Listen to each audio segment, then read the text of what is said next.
Amoris, Laetitia in a nutshell. Hi there, people of God. The Catholic Church is known to release documents and encyclicals as a way to present the Church's take on pressing issues that are relevant to the contemporary time. Pope Francis, on the 8th of April 2016, released an apostolic exhortation regarding marriage and family. In this video, we will give you some of the most important points in each chapter to grasp this beautiful document. This is Amoris, Laetitia in a nutshell. Chapter 1. In the Light of the World. In Chapter 1, Pope Francis gave a lot of biblical verses to define marriage and family life. He wanted to emphasize that in the Bible, one can easily determine numerous births, love stories, and anything related to family life. Pope Francis emphasized that Scripture is not just a series of abstract ideas, but it could also be a source of guidance, comfort, and companionship for every family who needs it. Chapter 2. The Experiences and Challenges of Families.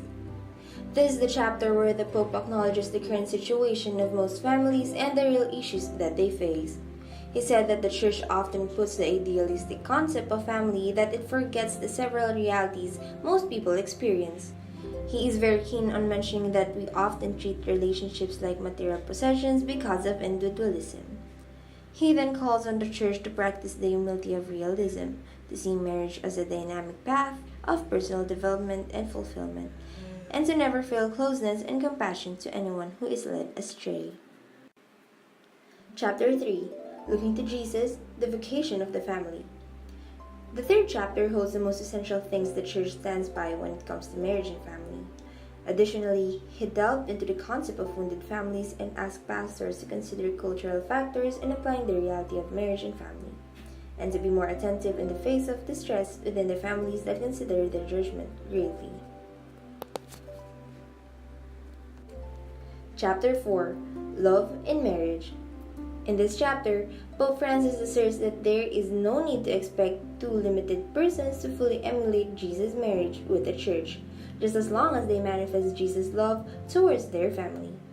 He said that marriage is a dynamic process and requires a slow yet steady integration of God's grace.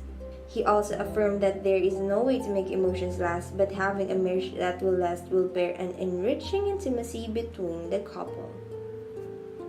Chapter 5. Love Made Fruitful. Pope Francis focuses on procreation in this chapter and opted to look at the psychological and spiritual way in celebrating new life. It talks about the expanded fruitfulness of adoption and how adopting a child is an act of love, offering a gift of a family to someone who has none. Chapter 6. Some Pastoral Perspectives. Loyal to its title, this section featured other point of views when it came to forming fruitful families.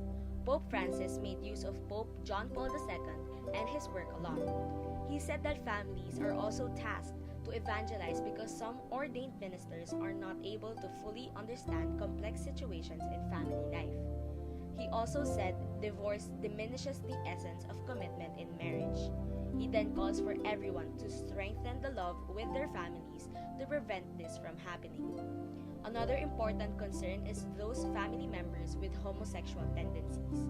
He affirmed that they are all deserving of respect and should never be the object of discrimination or violence. Chapter 7. Towards a Better Education of Children. Here, Pope Francis said that educating your children towards the path of holiness does not require obsession or being too conscious about them not making mistakes because the circumstances of every child cannot be controlled. They can only be educated properly by letting them grow in freedom and maturity while still respecting their autonomy. Chapter 8. Guiding, Discerning, and Integrating Weakness. The 8th chapter is an invitation to the laity to speak confidently with their pastors if they are in situations that do not fully match what the Lord proposes. The Pope uses three very important verbs: guiding, discerning, and integrating, which are fundamental in addressing fragile situations. As for the pastors, he encouraged them to listen with sensitivity and to not water down the gospel by putting conditions on which people may tolerate and bestow mercy. Chapter 9. The Spirituality of Marriage and the Family. In this chapter, Pope Francis wants to emphasize that family life does not mean you deviate away from your spirituality.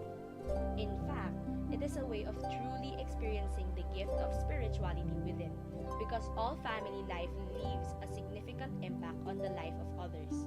It challenges us to find a yearning love that stands the test of time. Out of all the 9 chapters, one important thing should be remembered the most.